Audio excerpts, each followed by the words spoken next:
Well, hello, everybody. Thank you so much for joining with us today. We appreciate you being here. And one of the reasons we're having this show is I like to talk to interesting people in our community. And one of the more interesting people that I've known in this community is Robby Parker, the current principal at Whitesburg Christian Academy. And we like to hear more about Robby, so we're going to turn our attention to him. Good to see you here, Robby. Well, thank you, Pastor. Always great to see you. Been here for 35 years. What did you teach? I was a history teacher. I taught history. Good for you. And I taught all the social sciences. I taught, even though I'm a history major, but I taught, most of the time I taught world history, which was so interesting to me, and even today, most history teachers are much more apt to want to teach government economics or U.S. history, really. I loved world history, and a lot of that comes from my interest in the Bible. Yeah. And it's just there were so many parallels that I always liked it, and so it was I don't know if the word unique is the right word, but when our principal, Mr. Billy Broadway, when we first started offering, and this is too long to talk about, I'll chase rabbits, but when world history became a requirement for all students in the late 80s, early 90s, we only had 3 history teachers on staff at Bob Jones High School. Now in Madison, they'll have 40 history teachers between Bob Jones and James Clemens. It's grown a little bit. Right, yeah. But nobody wanted to teach it, and I thought, I'll teach it. And I like it. And so I taught, that was the subject that I taught most years, world history. Yeah. And so I taught that, and then ultimately became an administrator in the year, began interning in '98, but became a full-time administrator in 2000, and became a principal in 2002, and stayed with Madison City Schools for as a principal, then ultimately assistant superintendent through 2020. Gotcha.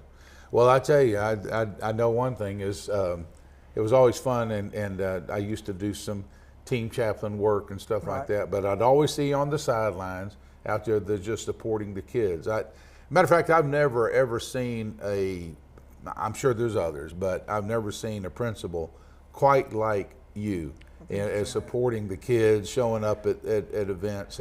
That had to be huge. Well, and I didn't, and I wish that I could say it was that I sacrificed and did it because I felt it was my duty. I just have a big time, and I still do. And that's the reason that I retired as the superintendent, and I think people that know me know that I love Madison City, still love Madison City. Sure. As you and I were discussing earlier, I'd say no less than 3 days a week. I still talk to my Madison City people. I'm friend. I keep up with everything they do. But when I left school after 27 years and went to the superintendent's office, it was I believe with all my heart and soul the Lord led me there. It was necessary. It was, and I learned a lot. It revived my spirit, because when I was away from the kids, it made me want to get back with the kids. But I retired in order that I could get back with kids. You know, I prayed for 5 years. When I was in the superintendent's office, the job was not tedious, or I didn't like it, or didn't like the people. It was just, I had a longing, and my longing was to get back in school. I just like it. I mean, I like it, and I have a good time with it. And I prayed that God would restore my joy. No different than David prayed that God would restore his joy. Yeah. And I prayed that, and God, Lord gave me opportunity to go to Whitesburg Christian Academy. I didn't even really know what it was. Right. And I went there. I retired on February 28th, and on March 1st was when I started, even though I had a couple of weeks where I didn't, and then COVID hit 2 weeks later. And that's something. And so really for that whole last 9 weeks, we were doing online things, but we went back to school in August. But I will say that the Lord has restored my joy tenfold getting back with kids. Now, of course, Christ has been huge in your life. Did you come to Christ as a teenager, or as a child, as an adult? Tell us when that happened. Yeah, that's. I think my story is, I don't want to say unique, but I don't have the same stories. I hear a lot of people say I was saved at Bible school, or I was, it's very Baptist to say I was saved at Bible school and on April on May, and I'm a lifelong Baptist.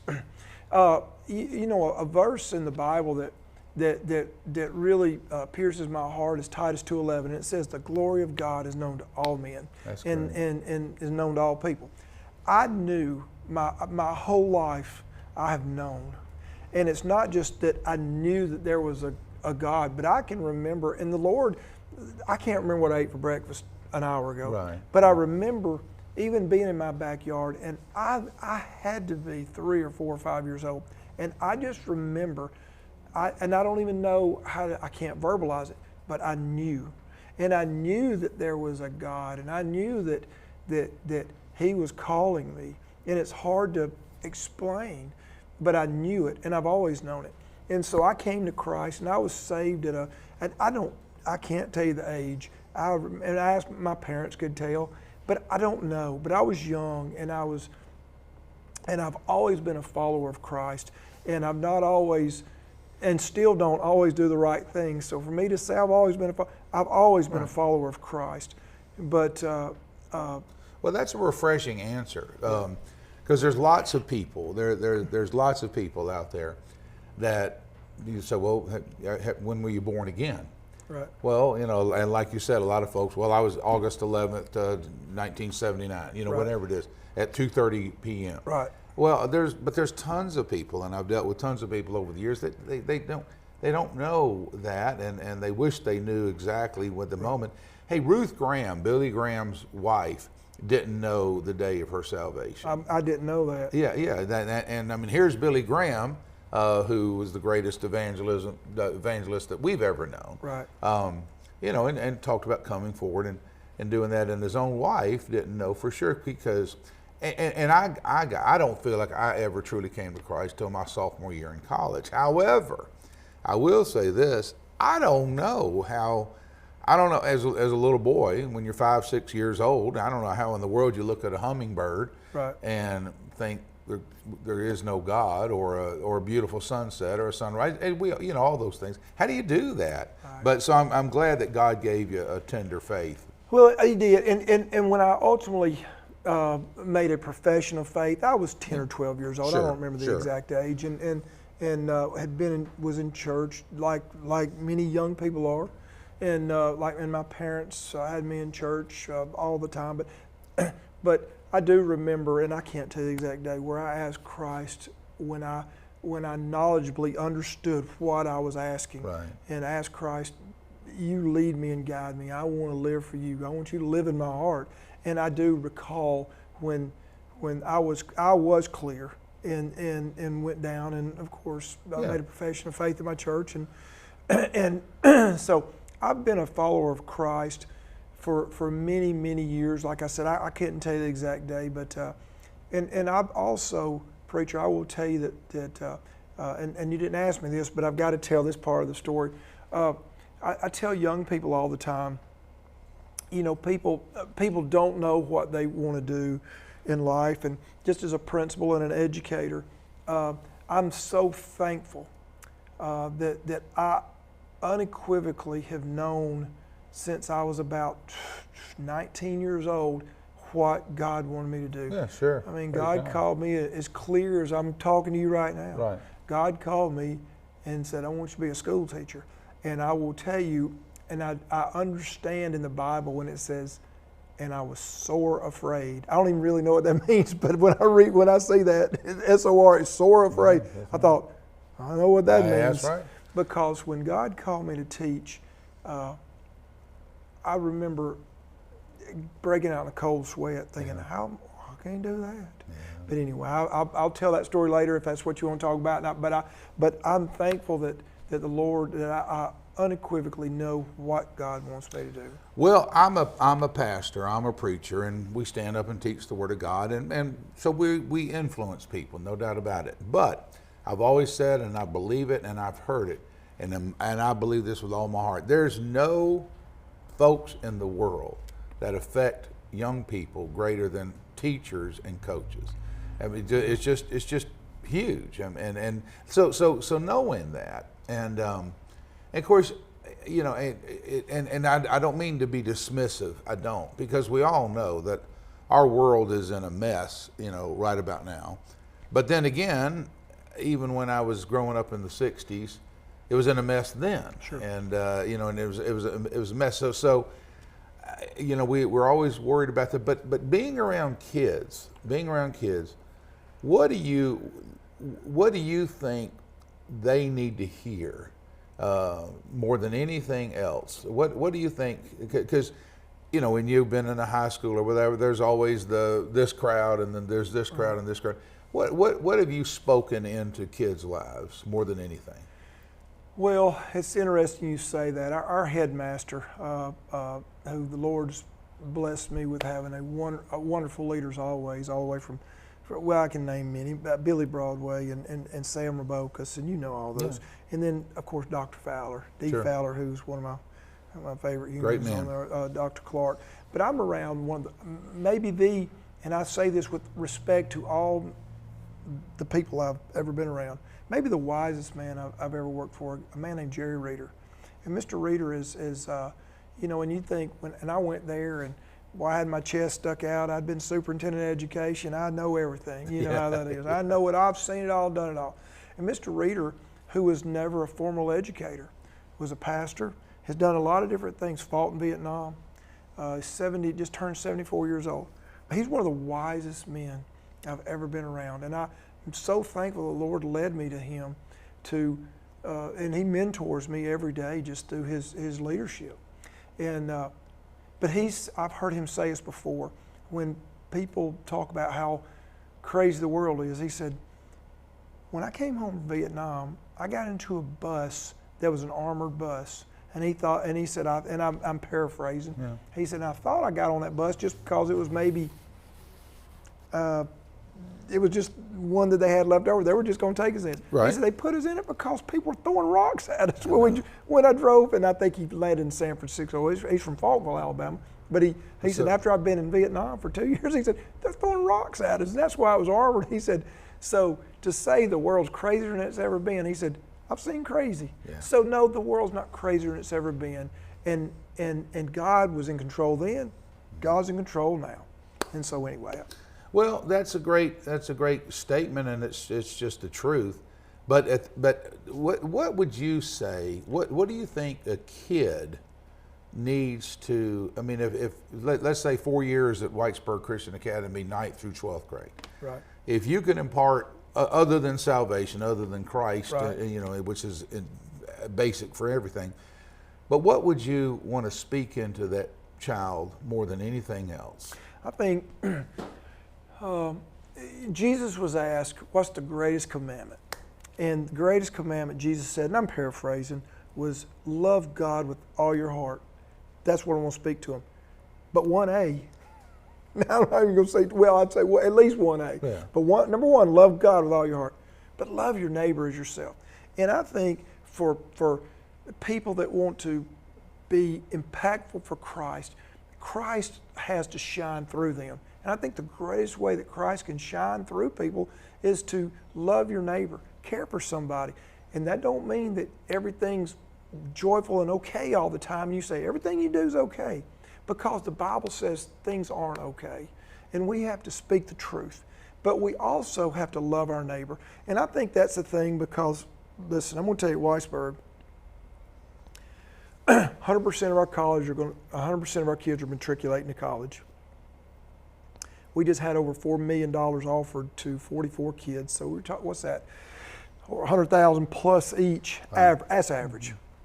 Close to 90% of our kids had a scholarship in their hand when they walked out the door. They're going to be prepared. Yeah. Average ACT, well over 25. So our kids are going to be prepared. Not worried about that. Although we've got to stay and be diligent. That's the task. No different than Paul was a tent maker. He had to make a good tent. I'm a principal of a school. I got to stay on top of that. But as far as what I want to preach into the kids is, when you get out, be impactful for Christ. One of my favorite biblical characters that I really didn't know much about until maybe a year ago, and I taught about, was Daniel. You know, Daniel was a secular man working for a pagan boss. How about that? And that's what we want to do at Whitesburg. Mr. Reeder, again, one of the wisest men, and he said, people ask him, and I've heard him say this before, and they said, are you trying to create an army of little warriors, and we're warriors, but an army of warriors to go out and take America? He said, no, we're not doing that. What we're doing is we're creating the SEAL team. And the SEAL team, we want our people to go out. Listen, God's going to call us preachers. Yeah. God's going to call us missionaries. Sure. But we got 44 kids, and we may have one, maybe God will call 44 out of it. He hasn't been doing that out of there. Maybe one or two, maybe none. But he is calling accountants and doctors and lawyers and school teachers, et cetera, and engineers.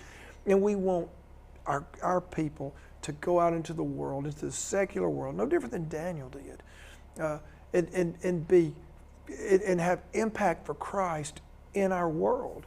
So, well, of course, you and I've talked. I used to be on staff at Whitesburg Baptist Church. Yes, sir. I was Jimmy Jackson was huge to me, and such a mentor of me.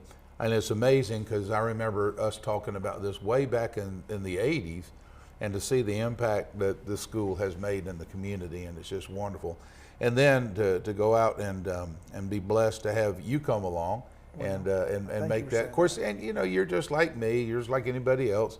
I'm sure we all got our strengths and our weaknesses, and you. I got a bunch. That's preacher. right. Ask my wife. Oh, yeah, that's I'm just right. telling you. All of us do. But I appreciate so much you guys making a difference in these kids' lives, and let me just ask you one little quick question there. Other than your mom and dad, and other than Jerry Reeder that you just spoke about, name someone in your life that just made a huge impact in your life, other than mom or dad. I think the most impactful people to me, I could name a few. Obviously, the teachers and the coaches I played for were impactful because I saw what they did, and that planted the seed of what I liked what they did. Steve Stewart, who was one of my coaches. I don't know if anybody listens to Alabama broadcast, but Chris Stewart is his little brother. Oh, wow. And Chris is a lifelong friend. Yeah. But his brother Steve, who was a few years older than him, was one of my coaches.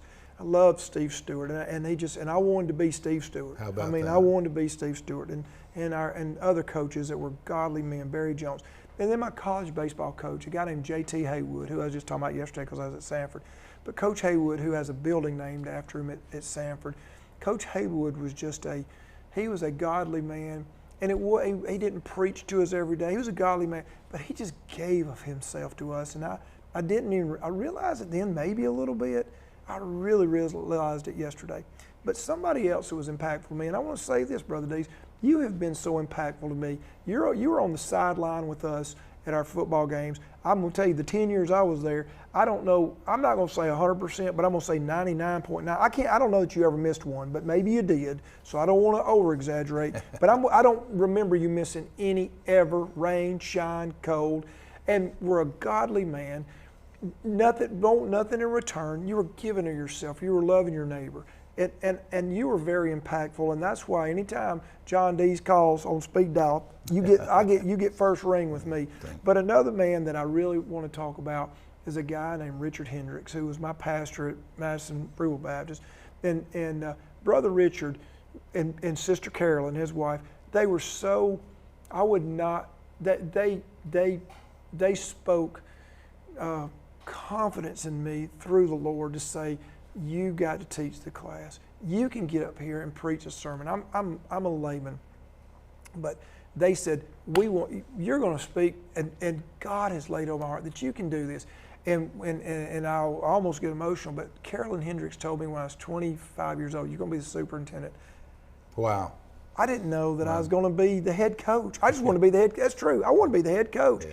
But when I became superintendent, I did not, as much as I'm talking, everybody sees, I couldn't speak because I remember Sister Carolyn telling me that 30 years earlier. How about that? Or actually 29 years earlier. Now that's a neat story. And that's true. And she told me, she said, one day you'll be superintendent. She said, I was a second-year teacher and her child was there. I just wanted to be the head baseball coach. And I was not a leader in I led my little kids and who I loved, and I was more immature than they were, and we carried on back and forth, and I'm still close friends with all those guys. But she told me one day, she said, you'll be the principal, Bob Jones, one day, and you will be the superintendent. Wow. And when they named me superintendent, I got up, and all I could say was thanks, because I just thought about Sister Carolyn. Praise God for that. Well, thanks for joining with us today. Thank you so much, Robby, Sure. for being with us Yes, this sir. day. And the thing I just wanted to close up with and just let us remember is folks make an impact in our community. Again, coaches and teachers, and my goodness, you sure have. Well, And we thank you so very, very much. And continue your good work at Whitesburg Christian Academy. You've affected a lot of people. And of course, you're a leader, and just like anything else, not everything always goes smooth. Not everything goes according to plan. Right. But we just roll with it, and we go with it, and we trust the Lord. And the greatest thing I just think that I always appreciate is all of us, and you also, let's just walk with humility. Let's just thank God for everything that there is to thank Him for, and just trust Him in every way.